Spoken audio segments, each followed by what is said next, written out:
So welcome to today's session, The Art of Landing Your Dream Job with the Treasury Recruitment Company. And you're joined today with myself, Mike Richards, who I run the company, and poor old Katie Hardy. She has to work with me all that time. Katie runs our European practice, so that's why she's on the presentation with me today. And because I said, please be on it. So she, delightfully agreed. So thank you, Katie, for joining us. That's okay. Hi. Yeah, well, you're going to give some of the wisdom, and I'll just run through the slides. How does that sound? I think we'll just rock it through as always. So, Yes. so let's. Well, first of all, I hate those sales pitches and things like that. So we're not going to go into that, but it's more a positioning statement for you guys. So, what gives myself and Katie the right to be here in front of you today? So, basically speaking, I'm a dedicated treasury recruiter and have been for over 20 years now. I actually started the Treasury Recruitment Company way back in 2002, just because I felt there was a need to recruit at all levels and have a real specialist service for you treasurers and you treasury professionals out there, because you deserve it. And that's one of the key things. So I've been recruiting at all levels on an international stage. So we recruit throughout Europe, right the way, Australasia, Middle East. We've been doing a lot of work, and we right across in the US. But today, we're going to focus on a lot of your careers and trying to give you some really good advice. I'm going to get Katie to, immediately, because I'm tired of my voice already. Katie, do you want to just give a quick précis of you? I know we're going to have a lot of the stuff on the screen. So I joined Mike as head of European practice. I have a mixed background of specialist recruitment, and also I've worked in-house for several years. So it gives me a great advantage in being able to really appreciate and understand how both sides work in recruitment. When you say both sides, I'm going to jump in because, again, people won't appreciate. Obviously, I've just been recruitment focused. When you say the other side, you mean sort of HR personnel sort of thing? Yeah, HR personnel, and also on the fence of actually working with agencies from an in-house perspective. And I think that's really given me a good advantage. I have been really focused on building my connections across the European Treasury communities, really embedding myself in that. And for me, it's really about building those long-term relationships. Yeah. Well, let's keep going because, the other thing that I do every week, a lot of you here, I do a podcast. So I interview a senior treasury professional each and every week. And that's to give you guys sort of inspiration, if you like, and direction. Number of people I've recruited over the years, global treasurers from, as I say, UK, Europe, the US. It's called Treasury Career Corner for a reason. You can see some of the episodes there. Go to the website. Yeah, it's a half an hour, 40-minute rocket through different people's careers. So you're going to really enjoy it. And we focus on people's careers, how they've got there, and also giving you future advice. At the end of each episode, we give the top 3 tips of how those treasurers have got to where they are. But again, as always, let's crack on with talking. So today's session, we're going to start off with some CV or resume advice for those of you in the US and things like that. Although it's a French word, but that's by the by. So we're going to two-hand this today between both Katie and I. So a bit later on, we're going to come back about working with agencies, and that's going to be a big focus area for Katie. We're going to both deep dive on CV and resume advice. But then I'll do a lot more on the social media because I'm all over LinkedIn. I'm a pest on there. I do apologize, but it's one of those. So CV, resume advice. What is key about this? Well, it is literally, as I say, about grabbing someone's attention through that virtual world. I did this a number of years ago when I was over in Chicago, and I did this session. And we used to have that, one of my favorite bands, a-ha. They're out there, and the Morton reaches out through the page and drags this what's her name, Bunty into the frame, and he's actually talking, and that's what it's about, into dragging them into your unreal virtual world. And we've seen this so much over the past few years of this, virtual world. We're doing this via Zoom. There are other virtual services available. But, that's what you really do. You've got to grab people's attention. Don't you think, Katie? What are your thoughts? Yeah, no, definitely. And I think it's very much, with the likes of LinkedIn and social media, it's very much a case of being able to showcase your ability, your achievements, and really being able to show people, not necessarily future employers, but just generally connections, what makes you stand out from the other people within your industry. Cool. So let's keep going. So why is this so important? We're going to give you some individual tips in a moment. And the first thing is, it's your first impression. We'll talk about LinkedIn, and that's like your free business card, if you like, and that's grabbing someone's attention, wanting them to read through and things like this. Obviously a CV, resume, and it can be not only an external document rather, when you're applying for a role. There'll be some people watching today that you're not applying for a job. So you say, well, I don't need a CV, I'm not going to move my role and stuff like that. Well, actually, you might have a bio internally. You might also want to, and it bleeds across actually into your LinkedIn profile as well. If someone is wanting to understand you a lot more, I was talking to a candidate the other day, and they were saying, well, the treasurer doesn't actually have a LinkedIn profile. I can't see anything. And actually was able to share some highlights without, giving them all the details from that person's resume. And that gave them a real head start of actually getting to know them as well. And, we put here, it's, about that first stage of grabbing someone's attention. Jump in anytime, Katie. I mean, anything you think about the first impressions? Yeah, it's definitely critical. I think, you over the years, people have said that, recruiters, whether they're in-house or in an agency, only spend a certain amount of time looking. That their first impression has to come within the first 5 to 6 seconds of looking at the CV. So, it's vital that it's eye-catching. And it's vital that if we jump into some housekeeping, you got your lovely Lego man there, make sure it works. It's his first impression. If the first impression and there's spelling errors and your attention to detail is nil point, what are you going to do? And that actually comes back, and people say spelling errors. Well, actually, recently I was giving some advice to a candidate, and it really is the best way in the English phrase, it really wound me up, because I was trying to give this guy some really good advice, really great international guy. And I said, look, have you checked your resume? Yes, I've checked it. And he sent it to me in PDF, and it was littered with errors. And the problem was, this guy is a global treasurer. And I'm like, why am I correcting his document? And I said, look, have you converted it from PDF into Word? Oh, yeah, I think I did that. I said, no, you didn't. I can tell you, because I put it into Word and I sent it back, and it had red bits, it had green bits, it had, grammatical things. And I said, look, with the greatest respect, and obviously I felt, frustrated for him, because I said, look, this is what's landing on people's desks. You're a great treasurer. He was like, yeah. I said, I don't know, this is your first impression. All you needed to do was take it in PDF, copy paste, stick it into Word, and then, oh, hang on, and I'm not trying to, sell the products here. I'm just trying to give you some good advice. Other bits on here, make sure it flows with the right thing. Use a professional email address. I always talk about this, don't have Mike drinks 15 beers at hotmail.com. We all know that anyway. That's, pre-pandemic and post.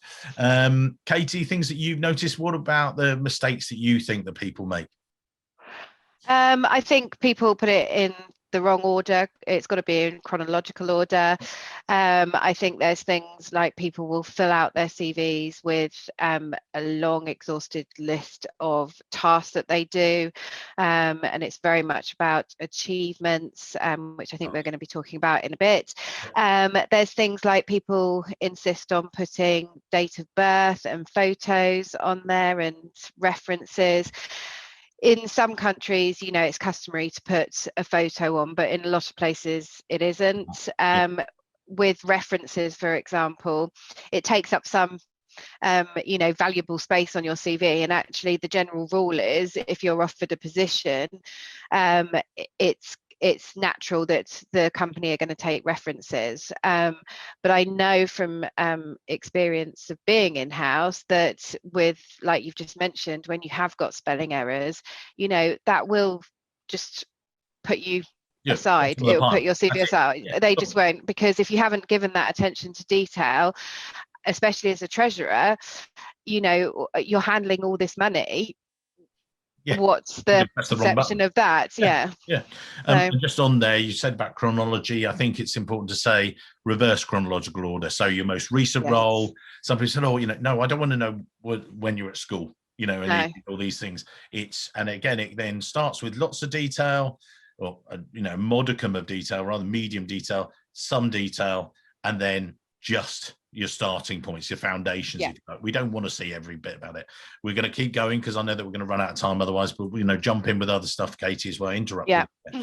Let me favorite. think. Personal statements. Love those things, don't I? It's like, you do. I'm a motivated, flexible treasury professional. Really? Oh my God, you're just taking up brain time. And someone said to me, and literally at a conference, they said, "Oh, well, I don't mind them. I think they're okay." And I said to the person next to them, I said, "How do you feel?" And they went, "Yeah, I'm not so keen." I went, "There you go.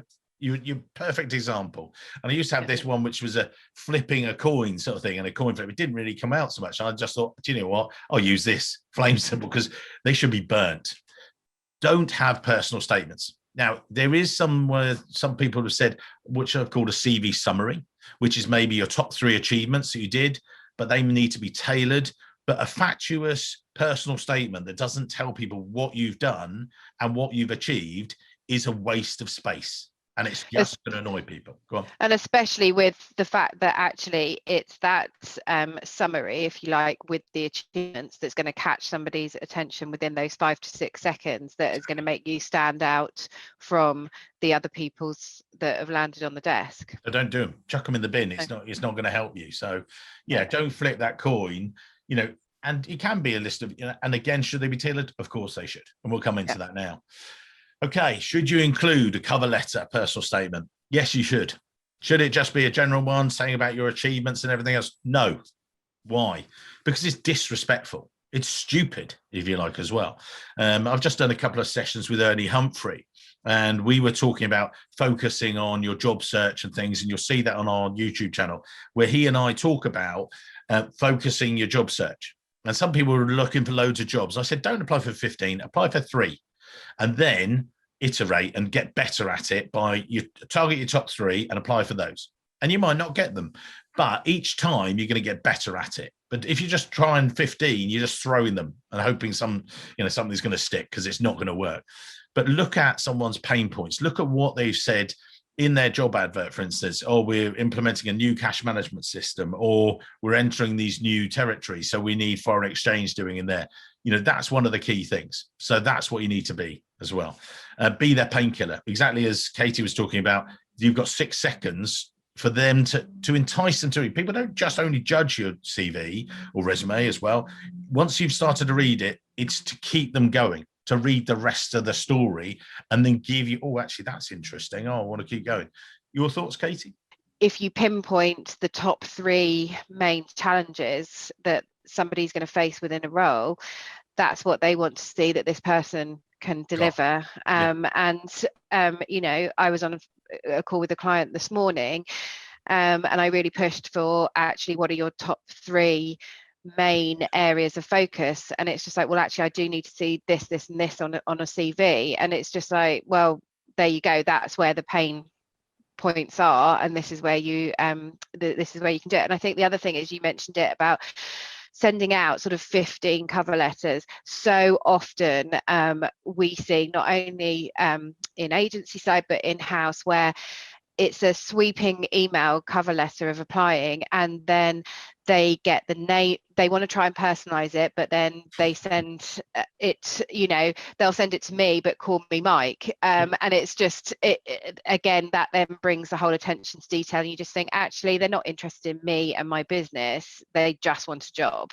And it's worse than that. Again, as you say, rather than that positive first impression, you're making a total negative, and you've gone from a maybe yes or a maybe pile to a definite no from one simple mistake. So just take a few seconds. Right, we've got to keep going today because we don't want to run out. So we will share these slides with you. We're not going to deep dive into all of these things. Katie's covered about references. We've talked about achievements. You're going to have these as well. So you can use as a bit of a checklist for yourself. People talk about resume length, should it only be a page? No. If you can get it onto a page, great, but that's probably a summary document rather than you want a bit of chronology there. But again, we haven't really got time today. We want to keep to time with you guys, so we're going to keep on going. So we'll share those with you. Let's move on. LinkedIn and personal branding advice. Katie, I mean, you've got the lovely Superman there.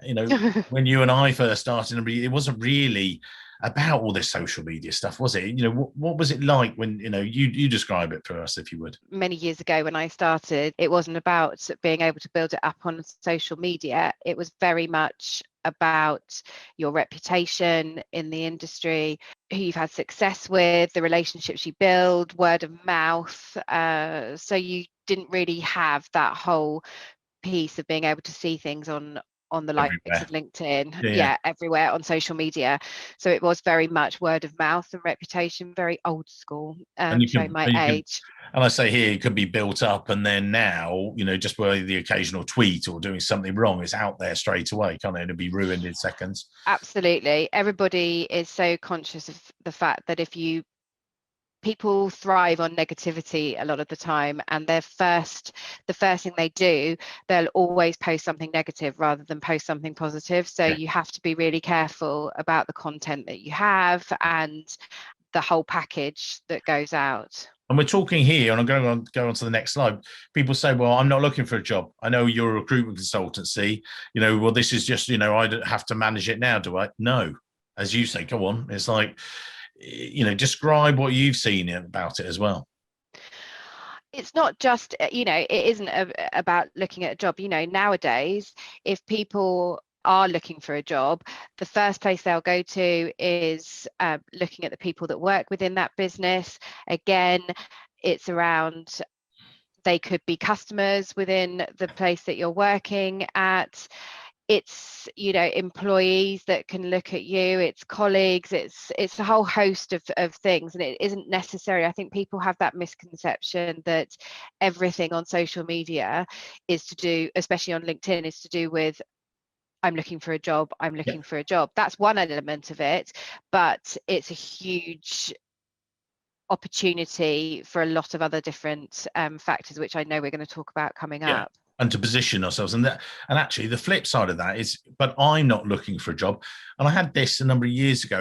In fact, I was speaking over in Munich, and I was saying to the guys around the table, group of treasurers, and they were saying, well, I said, well, actually, what if someone's looking for a job with you guys? And they want to look, and actually he said, do you know what? And actually he said, he mentioned one of the junior treasury analysts that had got the job, and he said, I want to be like you. Actually, I saw your career listed on LinkedIn, saw a really good LinkedIn profile from him. And he doesn't work that hard on his LinkedIn profile, but he's just listed his achievements. And the fact was, it was the 180 degrees. He's actually looking at it saying, I want to be like you, sort of thing. And, when people are looking for a job, it's common knowledge that one of the first places they'll go to, if they can't find what they want on the company website, they default to LinkedIn, and they look for people within the department that they're going to be joining, and looking at, they then build up a preconceived idea about the business, what it's like to work there, just by doing that research. Yeah. So let's move on, because again, LinkedIn, it's not just there, as we described there, to find your next job. It's a good way of looking for jobs. But the problem is, as we've seen, the market's changing at the moment. We're coming back post-pandemic, and it's getting busier and busier.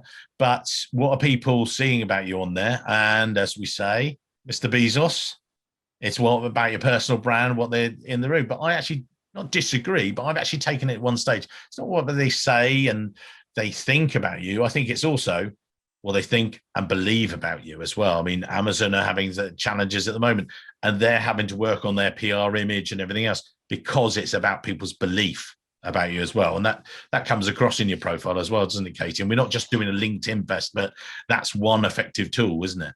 Yeah. And I think, with the world as it is these days, you're constantly having to look at your personal brand as things change and things move on, which is why a lot of people like Amazon do, in order to stay ahead and in order to ensure that you are building that great personal brand.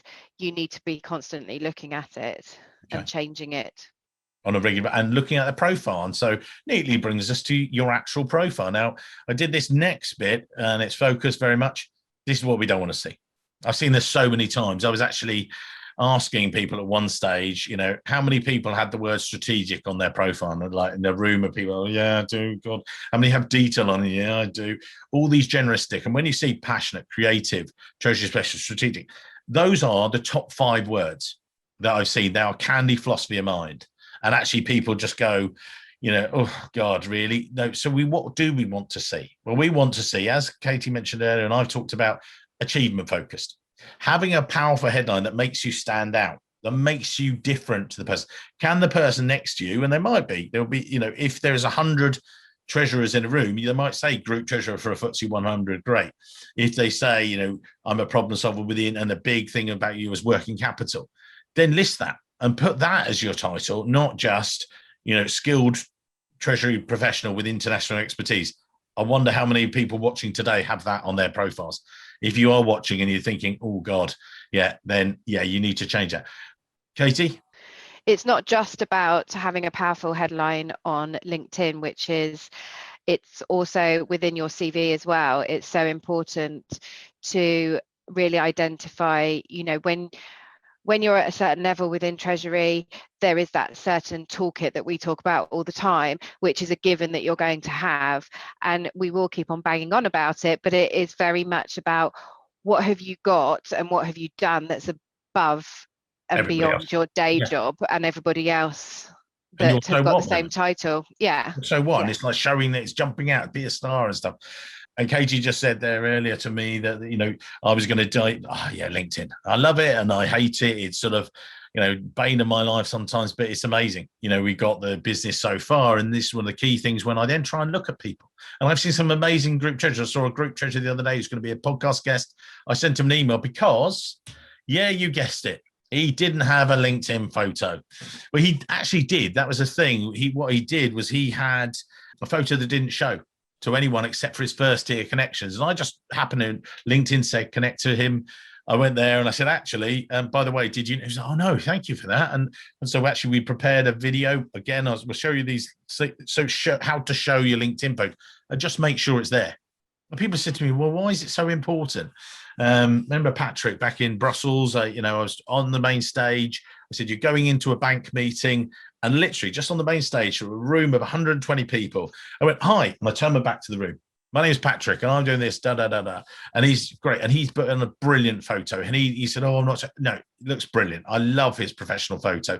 It makes people welcome you, you know, and people want to connect to you. And the key thing, as I say, I'm going to go back, you're 21 times more likely if you have that photo on there. We're going to go through to the Rogues Gallery. Katie, what are you going to say, you know, before we go into Rogues?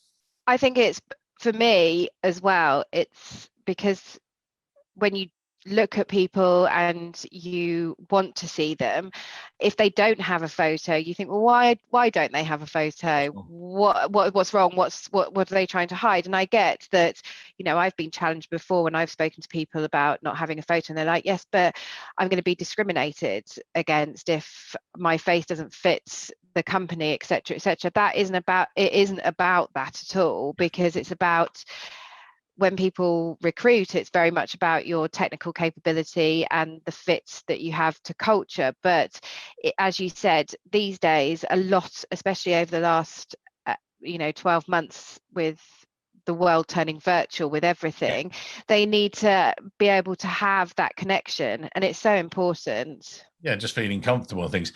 Now, Rogues Gallery, a lot of you will have seen these, so we'll rocket through these and you'll see them on a website and stuff. These are remade photos. Someone actually asked me that, why did you have to remake them? I said, well, because libelous, you know, slander, you know, I'm being caught. People are like, you've got my photos, one of the worst photos. But what we did do was actually make some of these, what's the word? These are recreated about the things that you shouldn't do. And you're going to see some of these. There you go. Did those just as a, don't take these. How long does it take for one of your colleagues just to say, can you take a quick photo? Just update it, make it look good, you know. Jailbird one, stupid, yeah, you know, and these are exactly, and I've got the original, so I can share these with people. Thinker, that shirt, we know. I only wear that at conferences. In fact, I don't. Only Ernie wears that from in the US, but no, I keep that. I do like the odd drink. I don't need to see that on your LinkedIn profile. What impression is that going to give you of there? We did this before. These are remade photos. Someone had done this close up, and you see these sometimes popping up. It's like, oh God. So once you've uploaded it, check it on a different device. And also, cute kid, yeah, but cute family person, yeah, lovely. But he can have his own LinkedIn profile at a later stage. He doesn't need one now, and it doesn't represent you. What you do want is friendly, approachable, not a beer drinking stupid head. There you go. And I've kept those short and sweet today, giving you a quick smile. But we've got more content to share with you. And I know that Katie and I. Any other tips that you've seen, or some of the worst ones, Katie? Anything that jumps out at you? I just think it's, I think people a lot of the time just take their Facebook photo or their Instagram photo and upload it onto LinkedIn. And I think what they forget is that LinkedIn is a professional social media platform. Yeah. It isn't about getting to know you behind the scenes. It's about getting to know you as an input. Yeah. On stage. Yeah, it's on stage. So the next section we're going to come on to, this is testimonials on LinkedIn. And people have asked me in the past, they said, well, should I do this? And, should I have them on there? And then I did this with Joe, who works with me in the office. And I said, Joe, you think about this. And I've said, look, you need to get some of these. He said, oh, well, you really? And I said, right, Joe, have you ever bought them? And I do this on stage, and I've done this to you guys. Has anyone ever bought that little known website? We mentioned it, Amazon. And they're like, oh, yeah, of course I have. And I say, right. And do you ever look at the star reviews? Yeah, all the time. I said, so you don't believe that?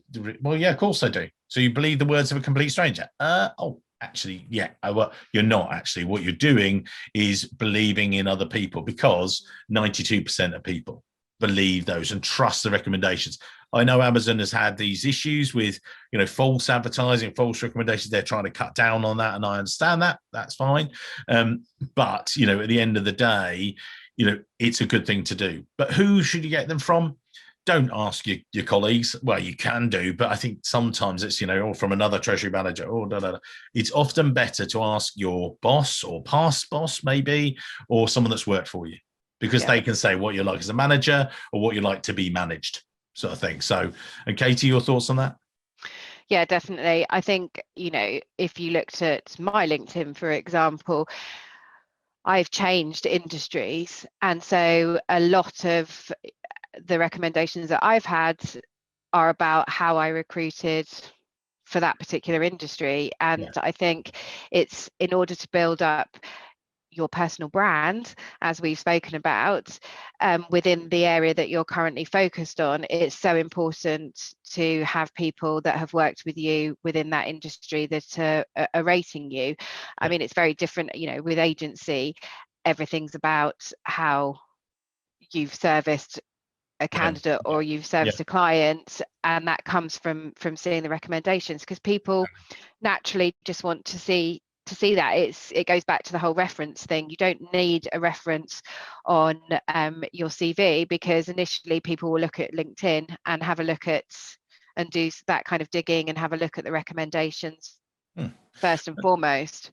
And some people, we're going to come on now, and this is another good one, is that people say about the strength in their network. And we're going to whiz through these couple of slides again. I don't want to run out of time today, but we talk very much about building a strong network with, like-minded people from your industry. And I'm going to give a couple of practical examples.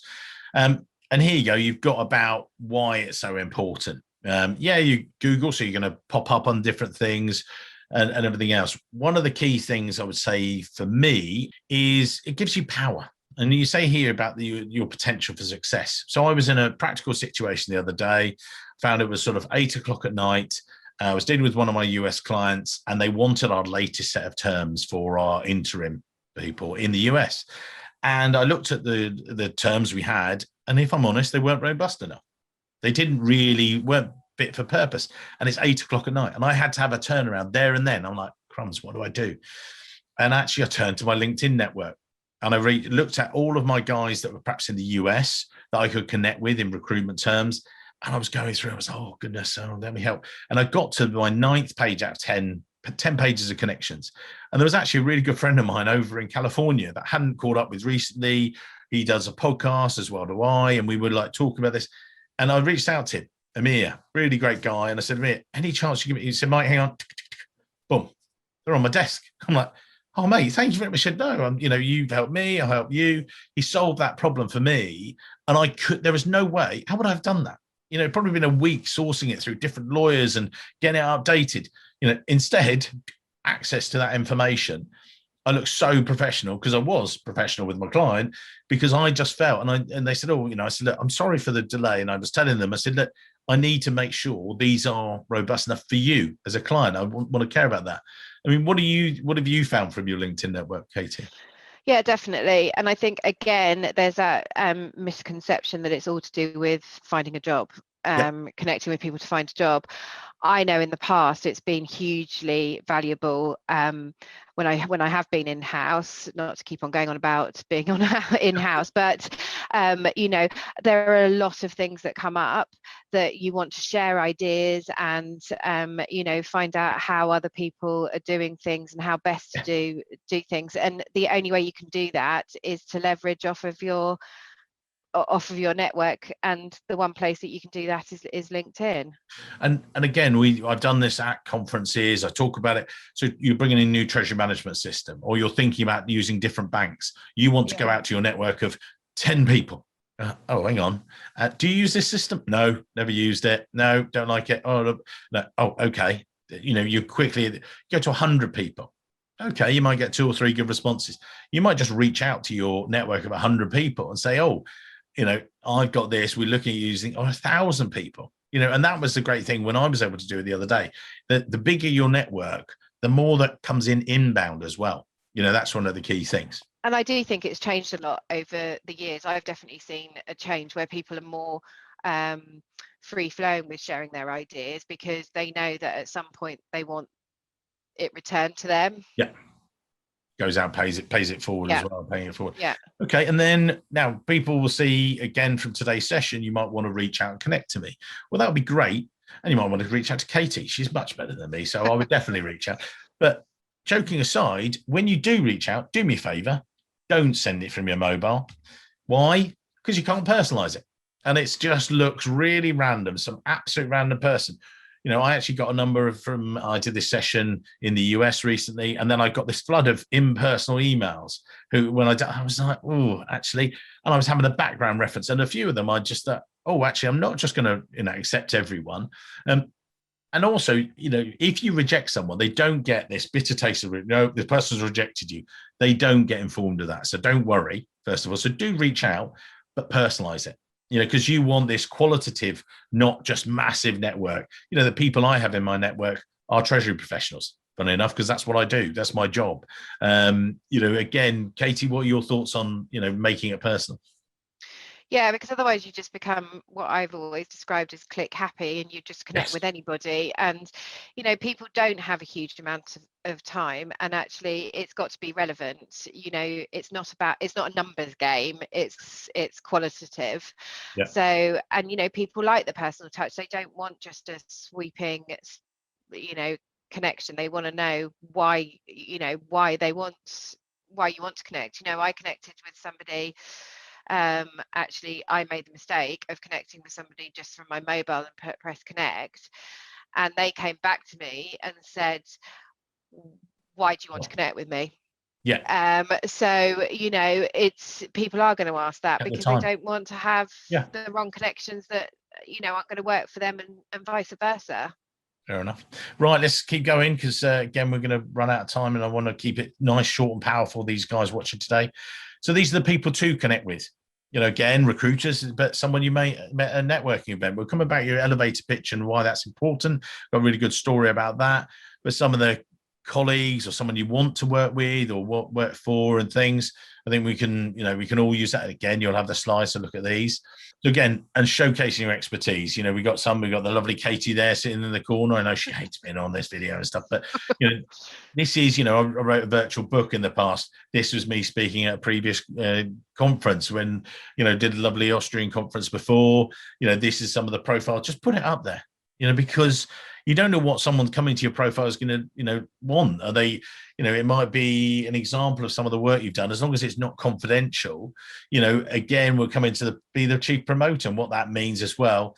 You might have got an award, back it up there. You might have done a study, put it up there. Again, take out any confidential figures, but if you found a new way of working with liquidity, working capital management, or different approach to team management throughout the pandemic, put it up there.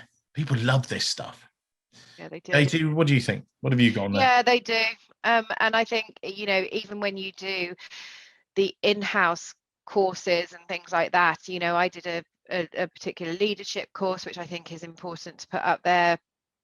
Anything that is relevant, which again, it goes back to showcasing your expertise and showing people what you do above and beyond just that day to day.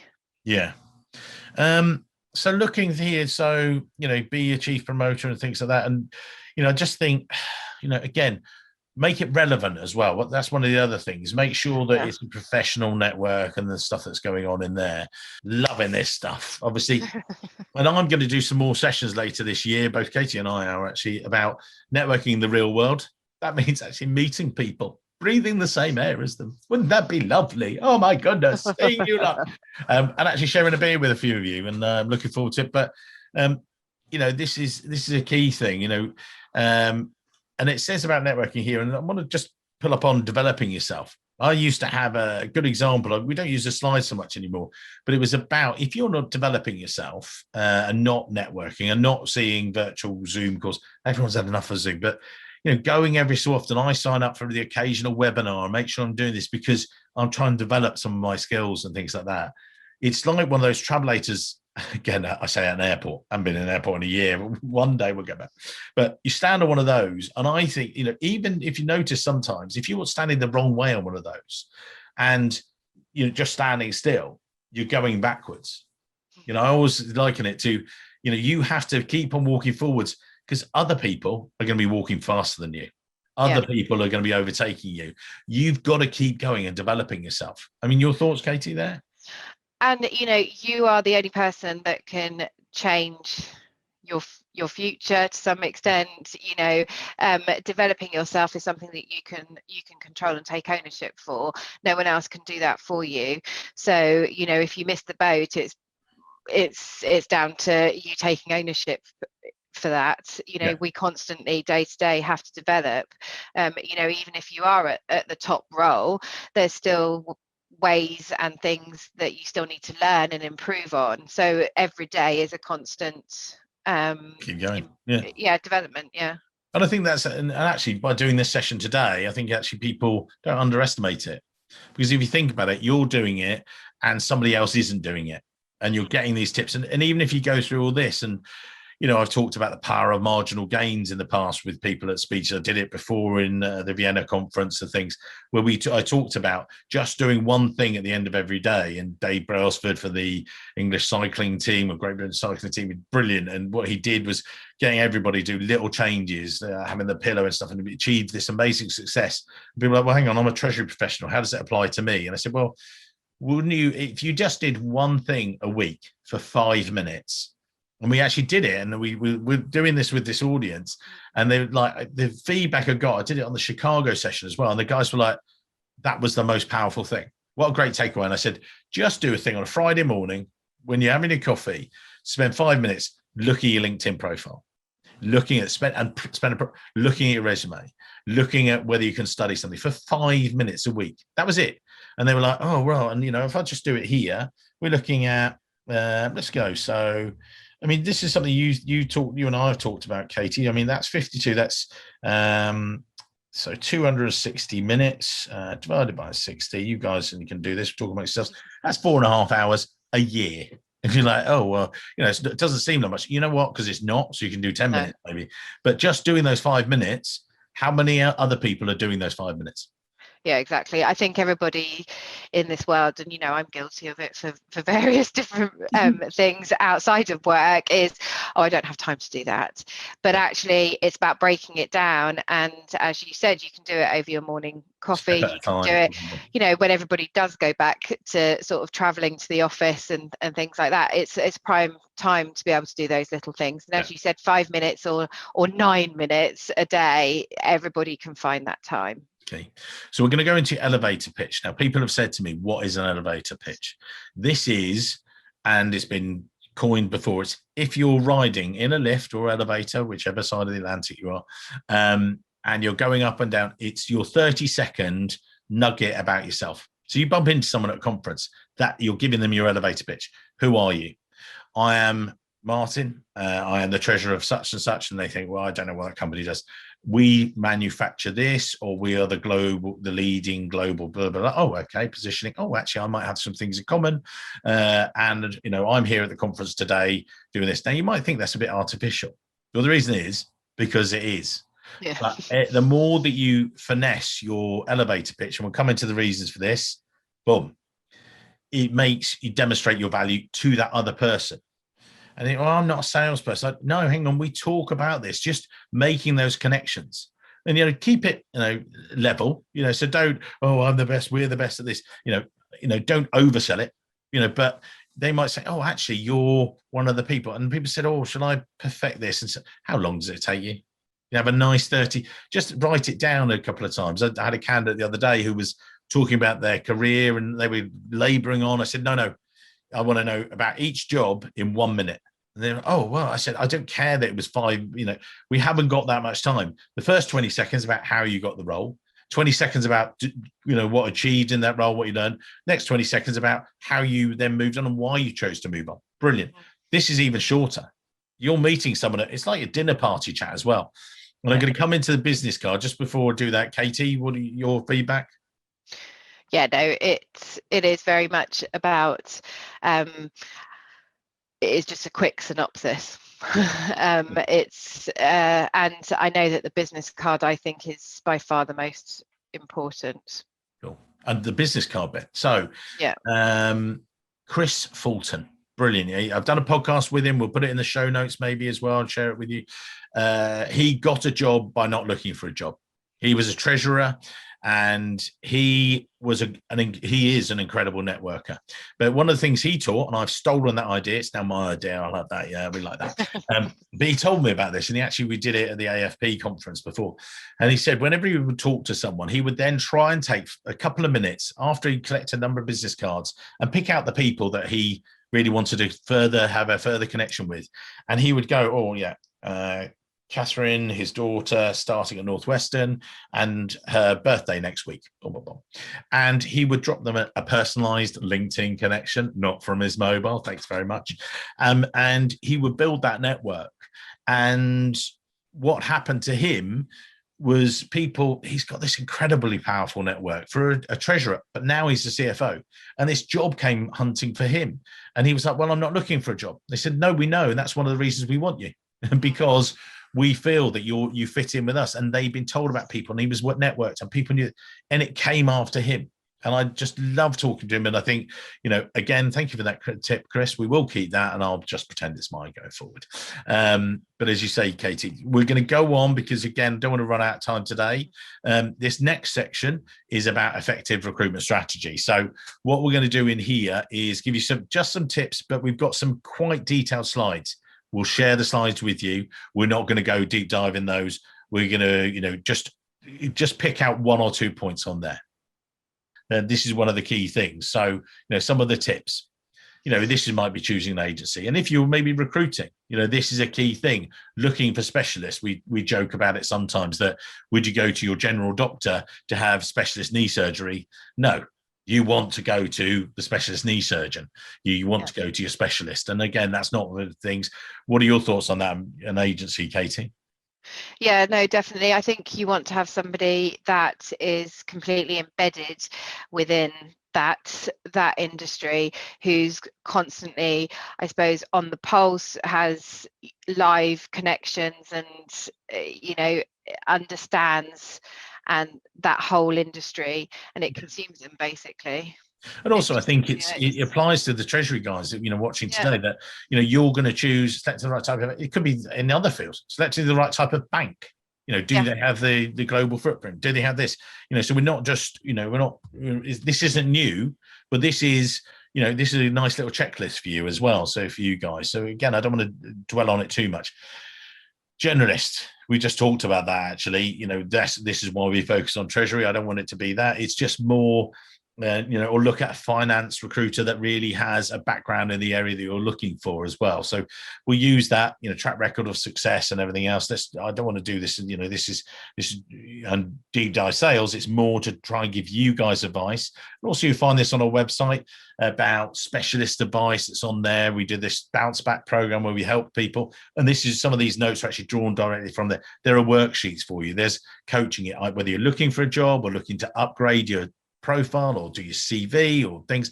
We're there to give advice, and whether you get a job now or in the future, that's what you need. And that's the key thing, isn't it, Katie? Yeah, and I think it's finding somebody that you can trust, that you can talk to, that is going to give you the feedback that you want and the advice that you need, knowing that that advice is something that you can truly believe is actually the right advice. Yeah. Let's keep going. Job search strategy. So if you are in search mode, or actually if you're not in search mode, but you're starting to develop it, just like Chris, when he, that jobs came hunting for him, that was through developing his network, but you might be just passively looking. Let's talk about the passive thing, actually. I've talked a lot to people about jobs came looking for them, if you like, if that's the right way, that instead of, I'll sit with an audience, and I haven't done it recently, but I have said to people, if you're comfortable and you're actively looking for a position, please put your hand up. And a couple of hands go up. I said, okay, if I came to you with an interesting opportunity, would you answer my call? A few more hands go up. And I said, if I came to you with a golden opportunity, that's an increase in your salary, the right role and things like that, would you be tempted to read my email? I think there were about 2 or 3 out of 100 that didn't put the hand up, and you were looking at me going, "Yeah, you would." If it was the right role and it was like, unless they were ready for retirement and that was it, they were done and dusted, And I think that's one of the key things, finding those roles. And we talk here, tailoring your CV or resume to each position, so why you're the right person. So that's a key thing. What else do you think there, Katie? It's about having a structured plan, knowing what you want to achieve at the end of it, and then breaking it down into the baby steps to be able to get there, whether that is improving your CV, whether that's looking at your LinkedIn profile, whether that's preparing for yourself for interviews. Yeah, it's a checklist, if you like, and making sure. And then, and again, it's, that's, 180 degrees or, looking around yourself, what do you call it? Just looking at yourself in the mirror. I've done that in previous sessions where, looking at what you've got, being aware of your achievements and making sure that, you've got something to offer over somebody else. That's one of the key things. So you want to make sure that you're going to deliver that value and know what you're doing and things like that. As we move on here to having an action plan, this is, choosing. It's not just job hunting and actively. I think it's being that passive job hunter as well, that if you're open to our ideas, that's always going to be important as well. So, that's one of the key things as well. I mean, what do you think is, key in your mind when you've spoken to candidates, Katie? What would you say they need to be thinking about? I think it's about doing a weekly review, doing a sense check of where you are. Are you happy? Are you on the right path to where you want to get to over the next 2, 5, whatever amount of time? And it's just having that, as I said, that sense check, and then actually, are you doing the steps that you need to in order to get to where your end goal is? And if you need a sense check, call us, call you. That's the thing, that we can actually do that. And we got our contact details on the slides in a moment. So that's a key thing to look at as well.